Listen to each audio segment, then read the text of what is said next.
Recapping last night's U.S. presidential debate, this is CNN Student News. I'm Carl Azus.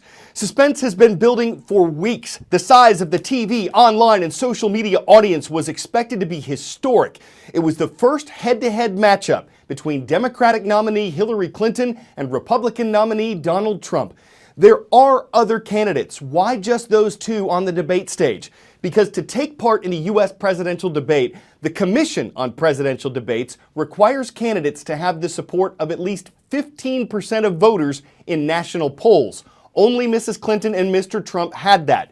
And in those polls, they are neck and neck. In CNN's average of 5 of the most recent national polls, Clinton had the support of 44% of likely voters. Trump had the support of 42%. But in a number of battleground states, states where either a Republican or a Democrat could win the electoral votes, the two main candidates were so close they were within the margin of error, meaning neither had a commanding lead. Now for the debate. It was scheduled to last 90 minutes with no breaks and no commercials. Donald Trump stood to the left of the moderator, Hillary Clinton to the right. That was decided by a coin toss. Hillary Clinton was to receive the first question of the debate, also decided by a coin toss. An NBC News anchor named Lester Holt moderated. His plan was to spend 30 minutes on each of 3 main general topics. The first was on achieving prosperity. It was a chance for the candidates to discuss the status of the U.S. economy and their plans for where to take it. There are different views about what's good for our country, our economy, and our leadership in the world.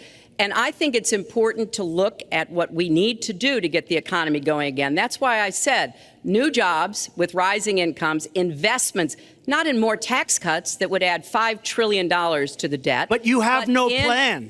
Oh, I do. Secretary, in fact, you have no plan. A book about it. It's called Stronger Together. You can pick it up tomorrow. That's about all you folks. At the bookstore or at an airport near you. We're going to move to. But it's because I see this. We need to have strong growth, fair growth, sustained growth.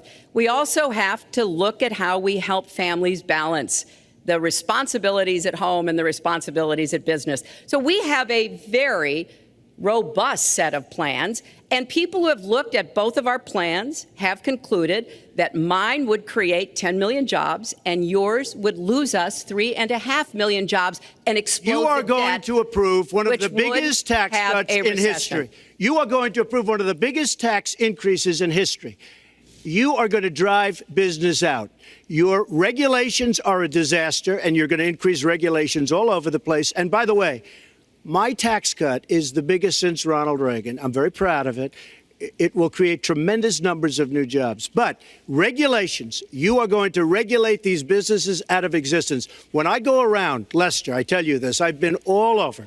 And when I go around, despite the tax cut, the things that business and people like the most is the fact that I'm cutting regulation. You have regulations on top of regulations, and new companies cannot form, and old companies are going out of business, and you want to increase the regulations and make them even worse. I'm going to cut regulations, but I'm going to cut taxes big league, and you're going to raise taxes big league. So strong views, strong disagreements. That continued in the second segment of the debate. The focus here, America's direction. Where is the country headed? How would the candidates address the challenges of American communities? And how would the candidates lead? And we have to be very strong, and we have to be very vigilant. We have to know what we're doing.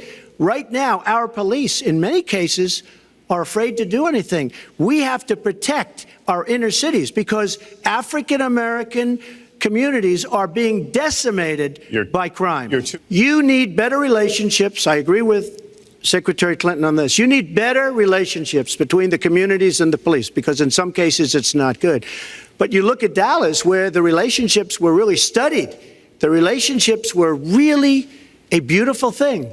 And then 5 police officers were killed one night very violently. So there's some bad things going on, some really bad things. Secretary Clinton, but we need, Lester, we need law and order. And we need law and order in the inner cities because the people that are most affected by what's happening are African American and Hispanic people. And it's very unfair to them what our politicians are allowing to happen. Lester, I think implicit bias is a problem for everyone, not just police. I think, unfortunately, too many of us in our great country jump to conclusions about each other. When it comes to policing, since it can have literally fatal consequences, I have said in my first budget we would put money into that budget to help us deal with implicit bias by retraining a lot of our police officers. I met with a group of very distinguished, experienced police chiefs a few weeks ago. They admit it's an issue. They've got a lot of concerns. Mental health is one of the biggest concerns because now police are having to handle a lot of really difficult mental health problems on the street. They want support. They want more training. They want more assistance. And I think the federal government could be in a position where we would offer and provide that. And that brings us to the third planned section of the showdown. Securing America was the theme here. How do Hillary Clinton and Donald Trump plan to keep the country safe? And what are their visions for the future of U.S. foreign policy, how it works with other nations of the world? How do we protect our people? And I think we've got to have an intelligence surge where we are looking for every scrap of information. I was so proud of law enforcement in New York, in Minnesota, in New Jersey. You know, they responded so quickly, so professionally to the attacks that occurred by Rahami, and they brought him down. And we may find out more information because he is still alive, which may prove to be an intelligence benefit. So we've got to do everything we can to vacuum up intelligence from Europe, from the Middle East. That means we've got to work more closely with our allies. And that's something that Donald has been very dismissive of. We're working with NATO, the longest military alliance in the history of the world, to really turn our attention to terrorism. We're working with our friends in the Middle East, many of which, as you know, are Muslim majority nations. Donald has consistently insulted Muslims abroad, Muslims at home, when we need to be cooperating with Muslim nations and with the American Muslim community. They're on the front lines. They can provide information to us that we might not get anywhere else. They need to have close working cooperation with law enforcement in these communities, not be alienated and pushed away, as some of Donald's rhetoric, unfortunately, has led to. The Secretary said very strongly about working with. We've been working with them for many years. And we have the greatest mess anyone's ever seen. You look at the Middle East, it's a total mess. Under your direction to a large extent. But you look at the Middle East. You started the Iran deal. That's another beauty where you have a country that was ready to fall. I mean, they were doing so badly. They were choking on the sanctions. And now they're going to be actually probably a major power at some point pretty soon, the way they're going. But when you look at NATO, I was asked on a major show, what do you think of NATO? Now, you have to understand, I'm a business person. I did really well, but I have common sense. And I said, well, I'll tell you, I haven't given lots of thought to NATO, but two things. Number one, the 28 countries of NATO, many of them aren't paying their fair share.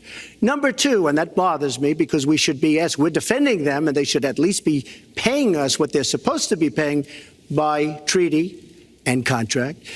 And number two, I said, and very strongly, NATO could be obsolete because, and I was very strong on this, and it was actually covered very accurately in the New York Times, which is unusual for the New York Times, to be honest.